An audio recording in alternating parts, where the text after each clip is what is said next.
So greetings to you. Greetings, and it's Sunday. Welcome back to the viewership of Uncensored Guyana.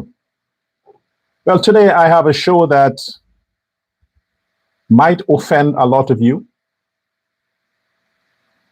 A show that might bring some kind of relief to many of you. A show that might convict the most of you. And a show that shall restore the trust, the belief, and the hope of all of you. So stay tuned to the entire show. And at the end of it all, I would have restored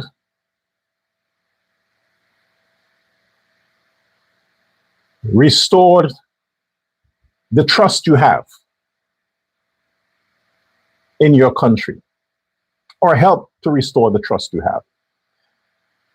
I want to hear from you in the comment section. I'm going to try my best to read some of your messages, some of your comments. So share the live as you're on. Invite others. Then we go further. Let me put this phone on silent here. Then we go further. We are in the independence mood with all that's happening, you know, the celebration, the whole bacchanal, shows everywhere, activities everywhere. We're in that hype. And as you know me, oh, by the way, today I'm using tea. As you can see, and this is hibiscus and sorrel. Hibiscus and sorrel, the combination of both. It's kind of red in color. Don't want to mess with the computer. Yeah, hibiscus and sorrel. Has a kind of salty, bitterish kind of taste, but it's very good. No sugar, no milk, just natural.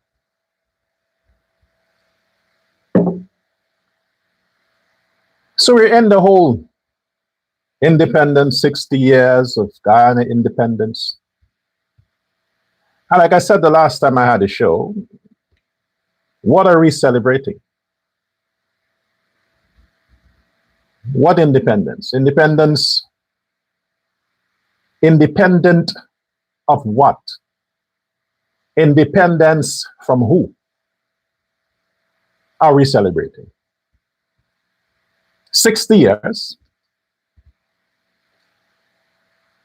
But the country, the nation, the constitution of Guyana, the flag that waves, is independent from the British constitution and British flag and whatever. But our Guyanese citizens, nationals, are Guyanese nationals really and truly independent? Can Guyanese say they're independent? Because a country is not its flag, it's its people.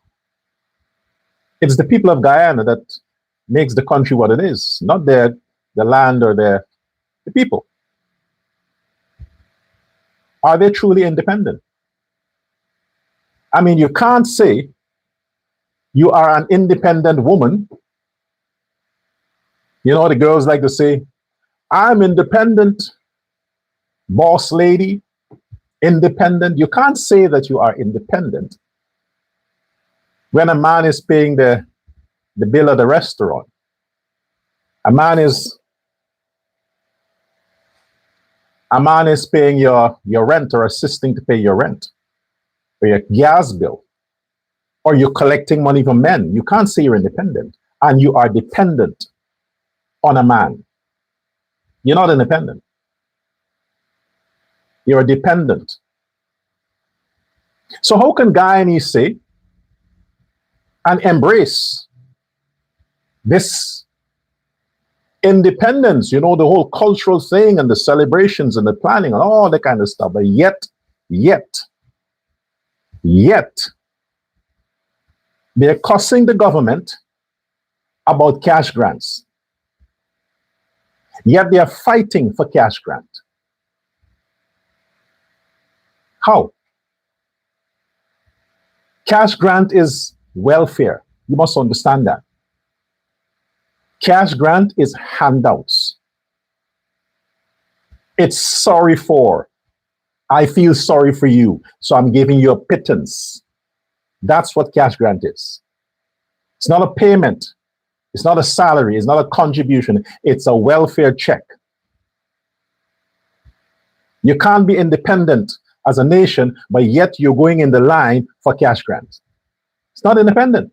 You're dependent still. So what are we celebrating? What are we celebrating?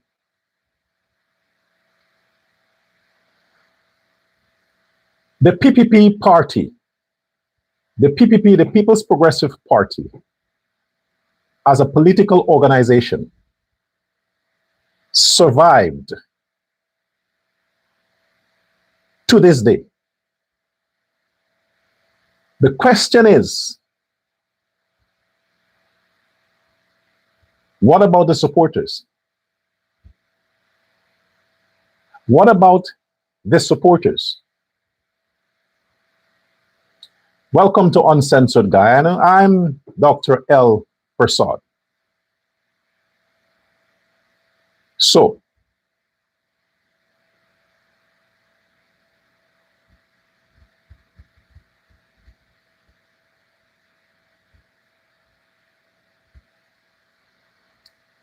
one of the manuscripts that I'm working on,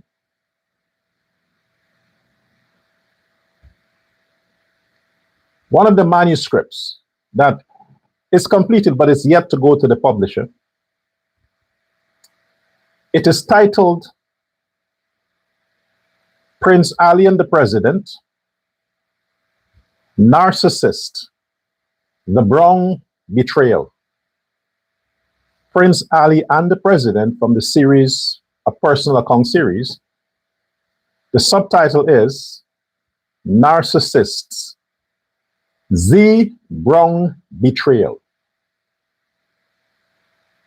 I could have said the Indian betrayal, but they'll call me a racist. So I said the Brown Betrayal, and everybody knows that Indians are classified as brown people. The Brown Betrayal. That's the book that is coming out.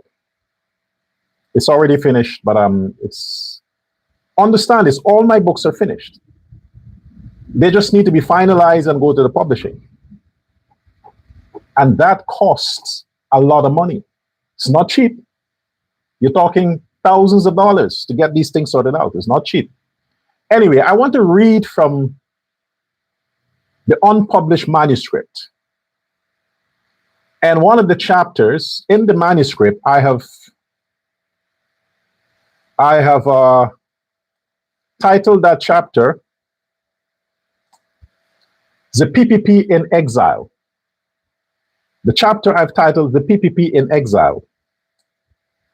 Narcissist, the Brown Betrayal. And I want the stalwarts of the PPP, the strongholders, the stalwarts, whoever, what they call themselves, whatever position they give themselves. I want you to listen carefully. For the records,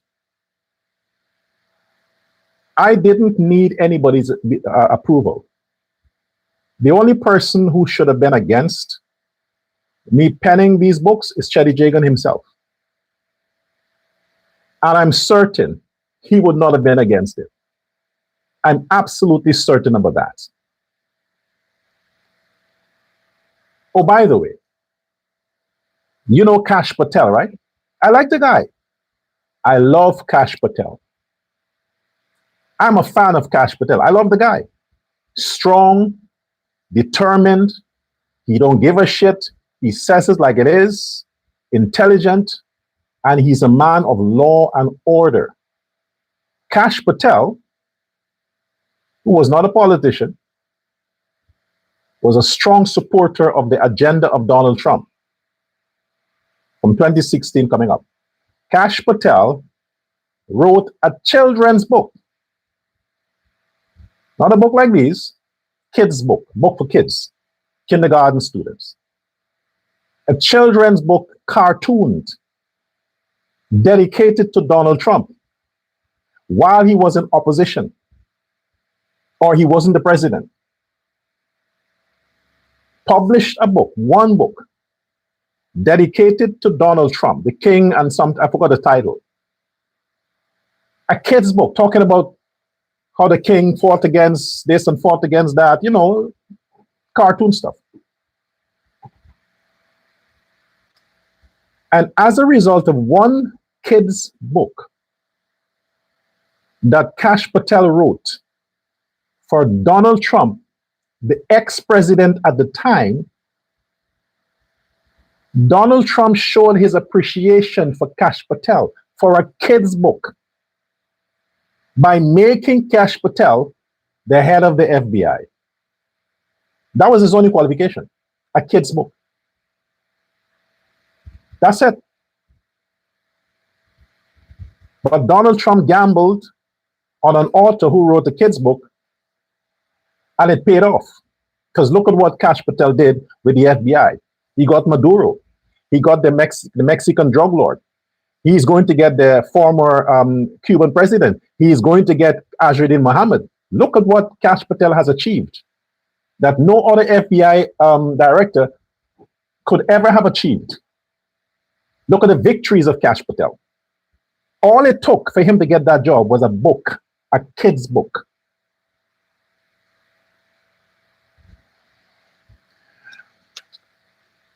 I guess I got to change my title for the rest of the books that I plan to write. Anyway, I was saying, the PPP in exile. There's a chapter I wanna read a bit from that. I want you to pay attention to what I'm going to say here.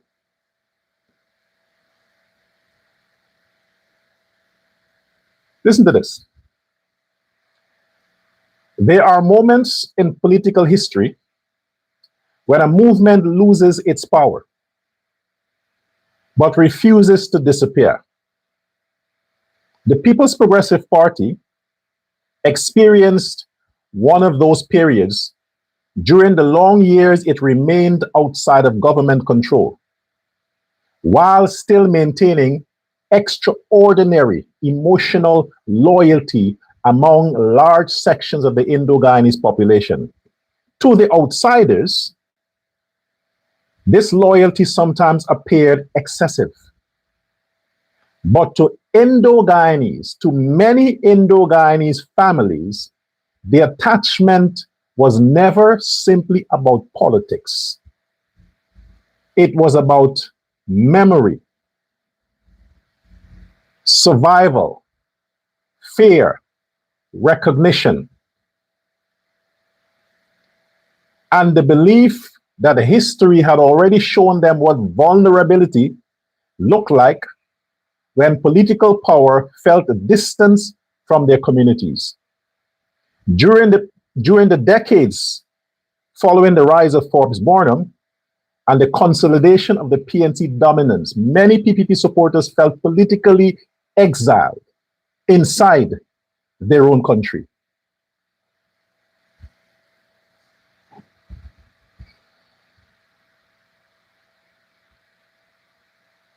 One of the reasons why the PPP survived, it is because of the atrocities that the Indo-Guyanese and the decent Afro-Guyanese experienced under Forbes Barnum. They clinged to the PPP, to Cheddi Jagan, this guy here. They held on to him. He was the symbol that they wanted to keep alive, to maintain. They wanted something to hold on to. The same way Christians are emotionally attached to Jesus, and the Muslims are emotionally attached to Muhammad, and the other religious organizations or cults are attached to their founder. Guyanese at the time emotionally was attached to Cheddi Jagan, and by extension, the PPP. He is the reason why PPP survived. This man.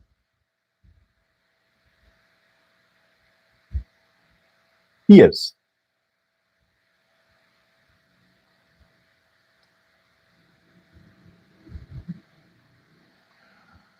I'm going to digress here.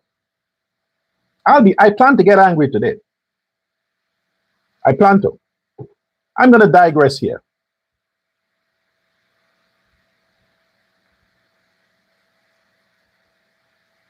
Babel Skello,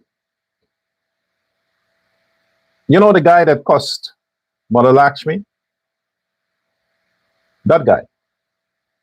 Babel Skello.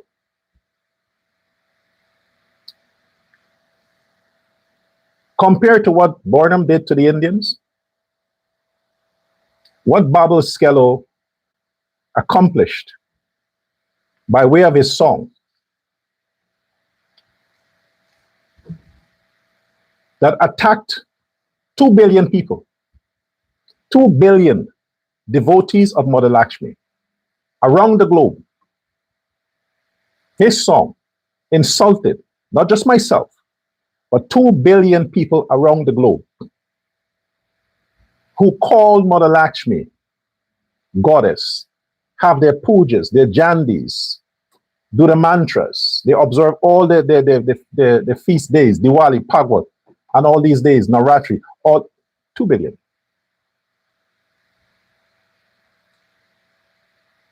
I protested against it, fought against it, pushed as much as I could, thinking that justice would be delivered, thinking that justice would have been delivered to devotees like myself and the others who may have come across this insult and blasphemy. Charges were laid. Took a while for them to do it, but charges were laid. He was arrested, put behind bars pending the trial. For what I've seen came out of this case, he was defended. Babel Skello was defended, a black man from the ghetto who insulted a Hindu goddess, a great sacred Hindu goddess, was defended by 2 Hindu men, Hanuman and the other guy, and Indo-Guyanese who are Hindus. Lawyers would be lawyers, okay? They're hustlers. They would defend whoever. The point is, look at the ethics here. 2 Indo-Guyanese men who happen to be Hindus, whose parents held on to emotionally held on for survival's sake to the PPP, Cheddi, who happened to have come on the boat to Guyana on fake promises, endured all that they endured, the racism of Burnham. The only thing that kept the Indo-Guyanese disciplined and focused was the memory that they came in from India and their religion. They didn't come with wealth or prosperity. Most were ignorant, but they were conscious and intelligent about their God, their religion, their culture. That is what kept them motivated. And to know that their sons, because of money and their profession, defended a criminal racist who desecrated the very goddess that his foreparents served and worshiped and kept them alive to this day, only to have the results delivered, charges dismissed by a black judge or magistrate, charges dismissed. Babel Skello has been cleared of all charges against what he did towards the goddess in the religion of Hindus that over 2 billion people revere. Dismissed by a black judge on the defense of 2 Indo-Guyanese Hindu lawyers.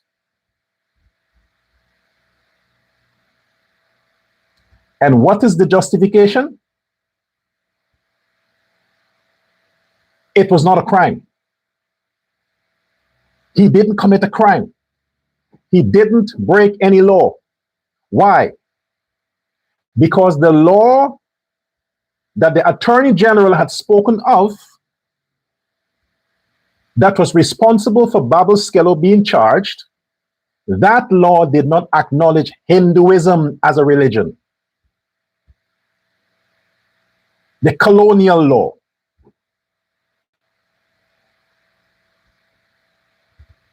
Imagine the religion of Hindus or Hinduism that is the first recorded religion on the fucking planet.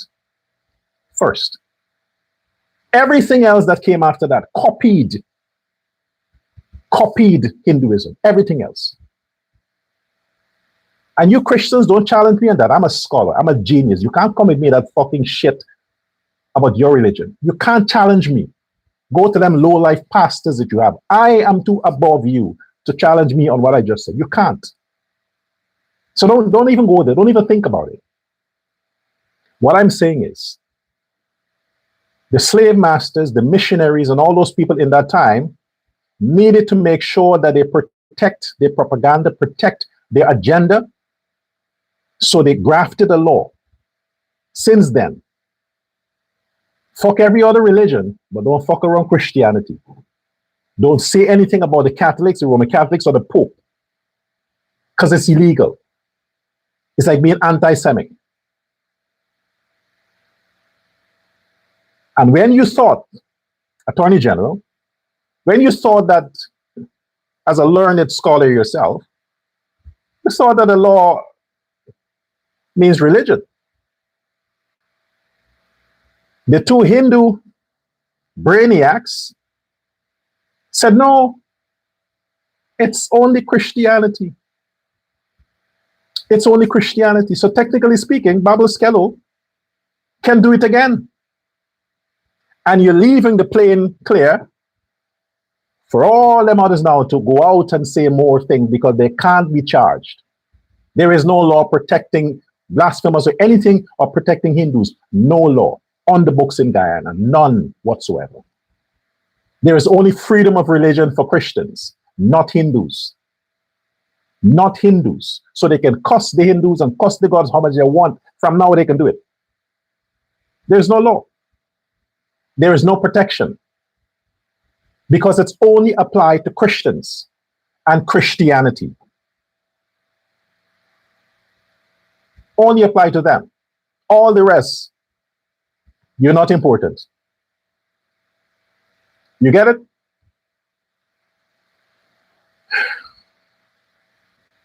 Do you know how betrayed this man is? You would never know. Because a lot of you have gone away from his policies. You know how betrayed he is? I am betrayed. Imagine, Chetty. Imagine your ancestors. Imagine those Indian men and women who struggled on the cane field, who had to hide their kids in trenches, who had to hide under the beds, who had to run away from the country, who had to run away from the country in the diaspora. Hundreds of thousands, millions left. How do you think they feel today? That they were right then. Nothing changed. Nothing changed. You attack someone's religion, you attack their identity. Everything about the Indo-Guyanese is an extension of the identity of the Hindu religion. Everything. Those who didn't follow their religion, those who didn't walk in the path of consistency in the Hindu faith, look at their lives. Look at their lives. The ones who built the country, the ones who prospered, the ones who made a name for themselves in Guyana and in the diaspora are the ones who stood close, who stuck close to their religion, the identity of being a Hindu. Look at the others who deviated, become Christians and whatever it is. Look at them, look at their lives. And the PNC, who did what they always do, who got lawyers for Baboskello, insulted the Hindu and the Indian people in Guyana by getting two of their own to defend a criminal. Well, I can't call the guy a criminal anymore, right? So technically speaking, he has not committed any crime. According to the laws of Guyana, Baboskello didn't commit any crime. So I can't call him a criminal. I can't. He's an innocent man. Wrongfully charged. Guess what, government? He could sue your asses now. He could turn back and sue the state of Guyana for wrongful imprisonment, wrongful charges. Yes, he can, and I'm certain that they're busy with that. They're busy putting together a case for him to file a lawsuit for wrongful charges. Now you're going to call the Attorney General an idiot because he should have known the law and know that, hey, you can't charge this man for the crime he's accused of. Yeah. Yes. Narcissist. The Brown betrayal. I really believe that when I was writing these manuscripts, I believe that Chetty was inspiring me. I think something was on me. Because all this information and stuff, it's coming to pass. I'm seeing it in real time. I'm seeing it in real time. Look at that. Look at that. This man is free. He's free. Didn't commit a crime. Only the Christians are protected under the laws of Guyana. The Christians, Roman Catholics, the Catholics, because they are really the Christians. All the others are a copycat.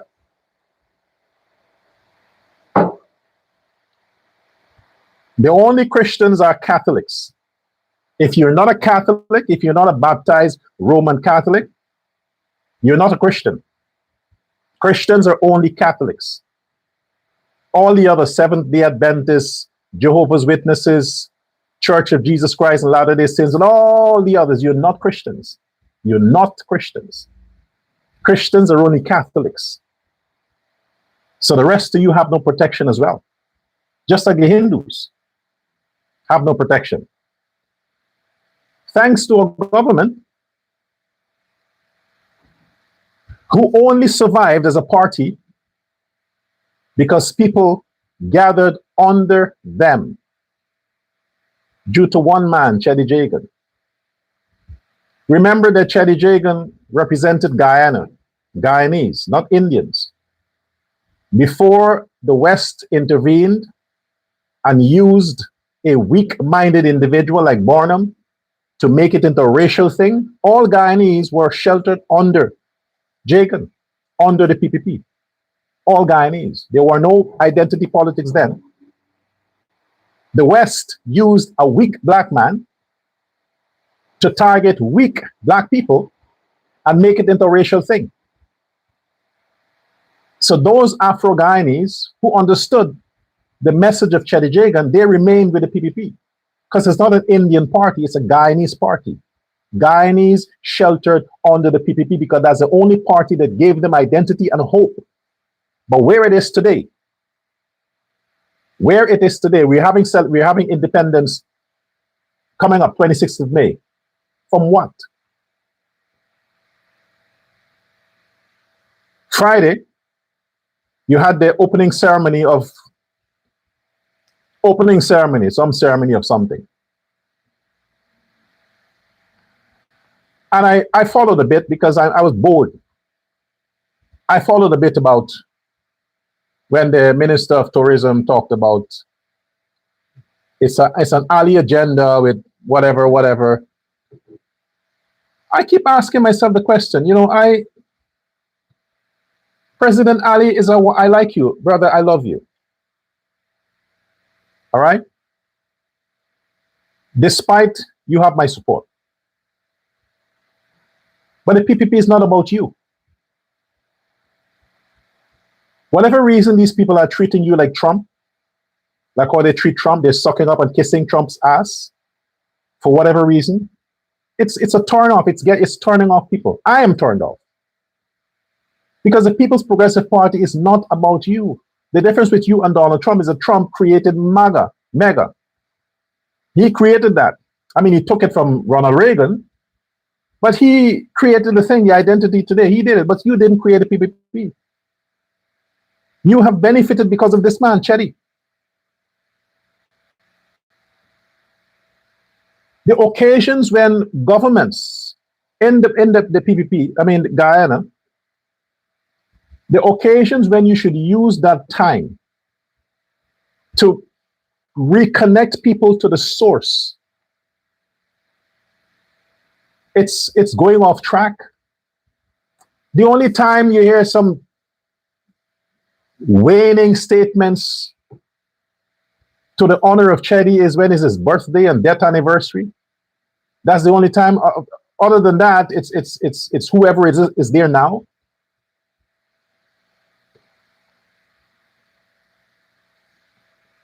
I am not possible without the man who had sex with my mother and ejected his sperm. By virtue of that, she conceived and she gave birth to me. Without the sperm of my father, I am not possible. I am nothing without him. I have his identity. I am nothing without him. No matter how great I become, it is as a result of my father. I must always acknowledge and remember that. In his likeness, I am here, so therefore I'm great because of him. Nothing of my own. My personality was shaped and molded by Indo-Guyanese. This is why I acknowledge and I reverence and I do what I do, because they shape. Had I not been raised in the image of the personality of Hindu or Indo-Guyanese, maybe I would have become something else. Maybe my path in life would have been some other road, maybe. I don't know. But this path I'm on was steered, supported by Indo-Guyanese. But my father is responsible for me being here. The People's Progressive Party only exists because of Chetty Jagan. And it never changed its identity. It didn't look for a makeover. The only thing that was added is a civic component. That was in the 90s. Because why? Chetty wanted to let Guyanese understand that, hey, we are working for you. You are why we're here. That's what civic is about. You are why we're here. We're working for you. Always remember when you say PPP civic, the civic tells you that we're not here because we want to play nice. Civic means we're going to work for you.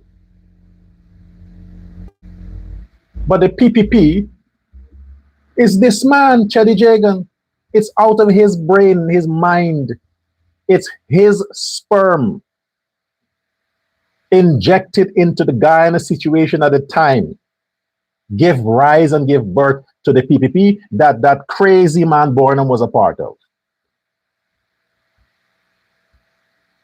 But today, everybody's looking for their own glory. And this started with Irfan Ali, since in Jagdeo time. Everybody's looking for their own glory. And the only time they seem to acknowledge Chedi existed is when it's close to elections to play on the sentiments of the older folks so they can extend that to their children to say, hey, remember. But after that, he's forgotten again. He's forgotten. Don't use your father just because you want when you want it, and after that, when you get what you want, you forget he exists. That's what's happening with the legacy of Chedi Jacob. They're using him only to get certain things. When it's done, okay, we can put him to rest now.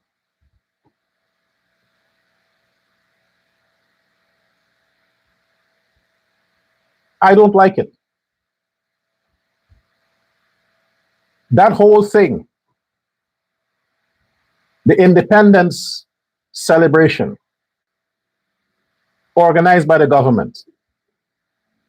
The government became a government because of Jagan. While it's not a party thing, you need to acknowledge Jagan, especially on these occasions. You can't do it as a government because you want to show that you're not a partisan government. What happened to the party? Why can't the party, the PPP's party, organize events as well? You see Win doing it, right? The shit that Win is doing. You see Ajudin is doing it, right? Labor Day stuff, he's using his party. Every occasion he gets, he's using politics, his party, to push his agenda and to declare his innocence. He's using it. Why can the PPP as a party still exist? You're still a party, right? Why can't you still exist? The PPP should have parallel events to make sure they remind Guyanese that is one man, under one man, Guyana was saved, and under one man, the PPP exists, and under one man's policy, Guyana is going places. You wonder why so many Guyanese left and migrate, especially under the PPP government. You wonder why? It's because you're not delivering. Imagine the Hindus couldn't get justice from Babel Skello. Imagine if a huge Hindu organization was donating to, let's say, the Ministry of Justice, 100 million a year, and this happened. If that Hindu organization withdraw their support, you can't blame them. This is the thing I'm talking about. So all the Indo-Guyanese who left the country under the PPP, they realized that what are we doing here? We stood by you. We voted for you. We supported you. We kept our suffering to ourselves. We sacrificed, even while you were in opposition, we sacrificed, we stayed just to make sure that we can restore you back to power, because in you we see an identity. And then the PPP became the government, and the Indo-Guyanese are still attacked. They're still discriminated against. They are not protected. They're seeing this is just a small group, and they're not pushing Chedi Jagan's agenda. Then what do you think they'll do? They're going to leave the country. It's better for them to leave the country than to stay in the country and fight against the very party that they held emotionally on to over the decades. Then it's better to leave. They didn't leave because of the PNC. They left because they lost hope in the PPP. Because whether they are in Guyana or in Canada or New York or Florida or wherever, their heart is still connected to Chedi Jagan and the PPP. The thing about it is they feel safer in other countries while the PPP is in government. That should not be the case. Look at the time when Chedi Jagan endured being the president. People remigrated to Guyana. They went back. Nobody wanted to leave. But then with the Jagdeo coming up to Ali, people are leaving. Oil or no oil, they're still leaving. Why? Because they are the supporters of Chedi Jagan. They are the supporters of Chedi Jagan, the supporters of the PPP, and they are not pawns for Jagdeo or Ali. They are supporters of Chedi Jagan. And children will follow their parents. Don't get it twisted. Don't get it twisted. You should know this better. Members of the PPP, you should know this better. That Indo-Guyanese children follow and listen to their elders, their parents. And the only reason why the generations that are now is still consistent with their support for the PPP is because of their parents.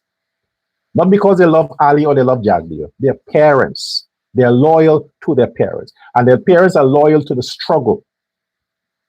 The struggle, the sacrifices, they're loyal to that. You can't survive as stalwarts to the point where you can have ministers recycling them every time one person, you don't get fired, you just change position. We recycle this thing amongst ourselves. You surviving. But the people who made it possible have to leave the country, have to stand in line with people who they know hate them to collect some cash grants, have to push to get lands approved of, have to fight for their pension. You know how embarrassing it is for a lot of the Indo-Guyanese to go stand with Win, or to come and talk nice for Win, or to push Azrudi Mohammed. It's embarrassing for a lot of them to do that. But they do that because they want to send a message to the current survivors of the People's Progressive Party, the ones who are at the top in government, including the president and all them others. They're pointing a finger at you to say, hey, we may not be able to do anything about it, but we are going to do something by supporting the enemy. They know they have nothing to get from Azrudi Mohammed. They know he's going to leave soon. But the appearance of betrayal is worse than the betrayal itself. How can you have generations that came from the struggle somehow forgot this struggle and are leaning towards the people who have contributed to the struggle? It's not ordinary that these things happen. It happened because people want to send a message. I look at that, what they call it, that opening ceremony.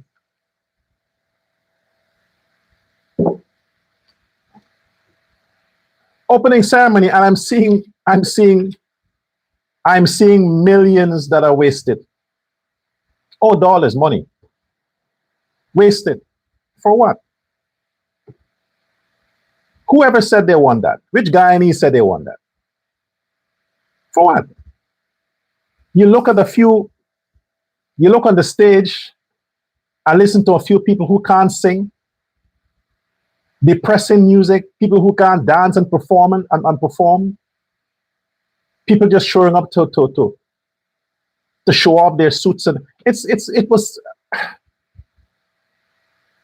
if you ask Guyanese, if you always do this public PR thing and say, hey, what would you like to see for the independence? They'll ask you, what am I independent of? That was not something I think Guyanese wanted. That's a black thing. It seemed like the government is crossing over to win the PNC too. Those are things that PNC would do. All these flamboyant, these extravagant, that's PNC. Black people like party. They want a big show. Bring artists, whoever pay them a lot of money and just sell alcohol and beer and drugs, and that's a black thing. Why is the PPP getting involved in that kind of stuff? That's not bringing. What about bringing who together? And then at the end of the day, the next day they're attacking people. They're fighting against people. Because look at it. Independence, six races, right? 6 races. You have the Buddhist religion, Hindu, Christianity, the Baha'is, the Mormons. You have several religions in Guyana representing the 6 races, but only one is protected by law. Only one. And the majority, if not all, of the Afro-Guyanese are Christians. So technically speaking, only the Afro-Guyanese are protected under the law because they are Christians. You can't attack them. You can't attack their religion because you can go to jail for that. But you can attack anybody else. You'll get bail, or you'll just say it's not a case.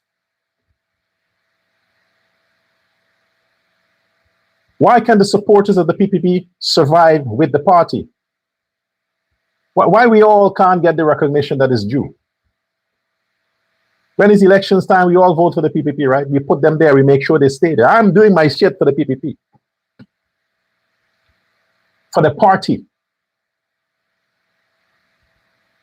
But this is what they're doing. This is how they're serving their supporters. The country will be divided regardless. As long as the PNC exists, Guyana will be divided. That's the Bornham legacy. But while the PPP has survived, make sure the supporters are a part of that survival. And if the supporters of the PNC see how happy, how content PPP supporters are, they wouldn't be hating, they'll join. They'll realize that let's get back to the original purpose of this party. Under Jagan, it was for Guyana, one Guyana, to fight against the British, the West, the influence. That was the whole purpose of it. You have people today, some dumb skunks, Indo-Guyanese dumb skunks, are calling Cheddi Jagan a narcissist, a racist. These motherfuckers. Disgraceful. You should look at yourself in the mirror. If you are coming on social media and you're cussing this man and saying the shit you're saying, you should listen, look in the mirror, and denounce what you see. Denounce it. Hate for Ali or Jagdeo or his cabinet or his ministers, deal with it personally. That has nothing to do with Cheddi Jagan or the PPP. These are individual men. These men are individuals. Most of the times they don't make decisions as a party. They make decisions as an individual in their own interest. Don't condemn the whole party because these men would not be there forever, but the party will live forever.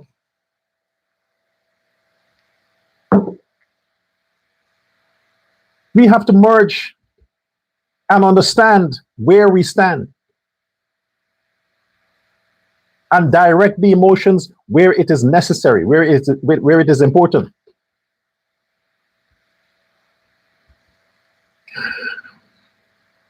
Let me get to some of your comments. Let me see if these idiots are cussing me out here.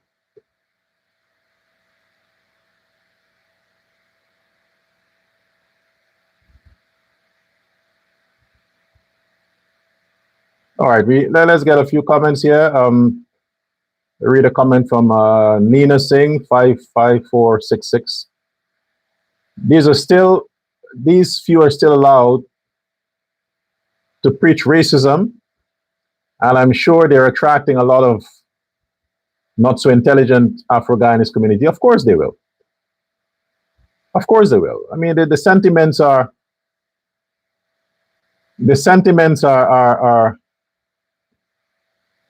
would resonate with people who want to hear those kinds of stuff.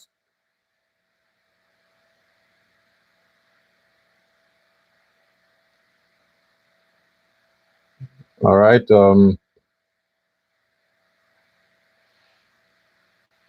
Yeah, so like I said before, the stalwarts of the PPP at this independent era or season, please understand that it's not about you. It's not about you. People don't forget. They carry their pain. The pain became a safeguard. It became their cloth, their protection. They carry that. You want to have people forget about the struggles they may have endured? Then don't let them forget about the man who stood for the struggle. Every independence from independence should not deviate from the identity and the image of Cheddi Jagan. Presidents come and go, they'll be forgotten. History will never forget Cheddi Jagan. The PPP are not raising children. Homes, families are raising children.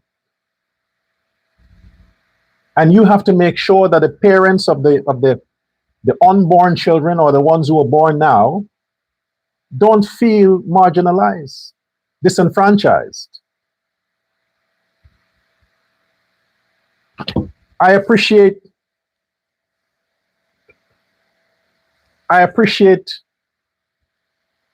development, infrastructure. I appreciate that. That's good.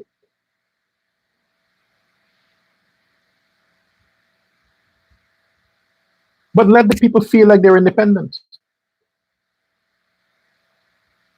Cash grant don't make them feel that way. Cash grants, you're still dependent. Handouts, free this and free that, you're still dependent. I'm feeling sorry for you. You can't afford to do this, so I have to give you charity. It's an insult. You guys are the brains, you're in politics. You should know better. The things politicians talk about when they're campaigning. It's amazing how they forget. The PNC would never make it ever again. They're done. You cannot succumb to the threats of Azruddin Mohammed rising. It will never happen. Guyanese are not stupid. He is stupid. Guyanese are not stupid. The same way all politicians are using the sentiments of people who they consider poor and of a different class, the same way Azruddin Mohammed's supporters are using him. They're using him because they know he has access to money and he's using taxpayers' money to bribe them. So they're collecting it. They're collecting it. His support, his 16 seats, represented the Afro-Guyanese from the PNC. There's nothing new. I'm sure if there's somebody else, if the Guyanese critic had decided to get into politics and set up a political party, and that asshole was not in the picture, Guyanese critic would have been the opposition leader. He would have gotten the 16 seats. The point I'm making here is that it's nothing special to Azruddin. Anybody who had gone there to compete against the PNC would have pulled the blacks from the PNC. Anybody would have. But it should not have been an alternative to somebody else other than the PPP. The PPP should have pulled the 16 seats and leave the PNC with the 12 seats until they would have dissolved. It should not have gone to somebody else who himself is the biggest narcissist. I mean, we are all narcissists. We are all narcissistic. We are all. Because everybody wants the best for themselves. Everybody speaks highly of themselves. Me, me, me, me, me, me, me. I. Everybody does it. Everybody. Ain't no because you have some money. Everybody. But the biggest narcissist, the extreme narcissist, is Azruddin Mohammed. The fact that he was able to secure votes, it meant that we still have a lot to do as PPP supporters. We still got a lot to do. You're blaming me because I cuss black people. I don't cuss black people. I love all Guyanese. I cuss bad actions, bad actors. I ain't a racist. I talk about the actions of people. And the fact that a lot of the Afro-Guyanese are silent. Even so, a lot of them are celebrating. You've seen it, right? On social media, you've seen the reaction to the Babel Skello thing. A lot of the Afro-Guyanese are celebrating. A lot of them. They're calling it justice for Adriana, whatever. Those are the ones I'm talking about. Those are the skunks I'm talking about. Those are the Negroes and the niggers. But a decent Afro-Guyanese would understand that that is not justice. He should have been punished. Because they know that they sacrificed, they struggled with their Hindu brothers and sisters. They know the struggle, they know the pain. So they will never sit back and celebrate somebody like that being cleared. But them niggas would. They would. Them racists would. David Hines, chaired the PNC, Aubrey Norton. Yeah, because they got him the lawyer. So they would celebrate that because they are the true racists. They are the true Bornamites. So they would push that. They would love that. But not the decent Afro-Guyanese who are walking under the umbrella of Cheddi Jagan. The real PPP civic. They would not celebrate that. Vice President Bar Jagdeo, President Irfan Ali, this is a loss for you. It's a defeat. Now, Attorney General, change the law, revise the law. You can't charge the man again for the same offense. Okay, he's free. But wake up. Examine the laws. This is an opportunity to correct the mistakes. Ain't about cash grants or building bridges. These are the things you need to pay attention to. Because that can break societies. That can ignite riots, civil unrest. Because when a community is left defenseless, they have to take matters into their own hands. And this is the Hindu community being left defenseless. What do they have now? Change the law. Revise it as fast as possible. Because if somebody else get on the same bandwagon tomorrow, you can't arrest them, you can't charge them, you can't do shit. Because there is no protection, no law, nothing against Hinduism is illegal. So please deliver to the supporters of the PPP, which are largely Hindus. Change the law so they can be protected. And maybe they'll be encouraged to come back to Guyana to enjoy not just the material growth and security, but spiritual and religious freedom under the Irfan Ali government? Well, I invite you to go to Amazon and support the books.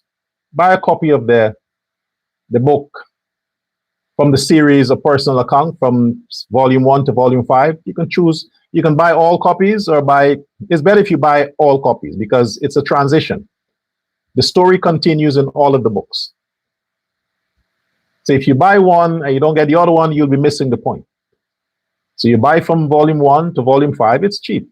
You can get all the copies with $100, all 5 copies, less than $100. Go to Amazon.com and buy a copy and treat yourself to something good, this independence. But at the end of the day, the work shall continue. So, thanks for your attention. Goodbye.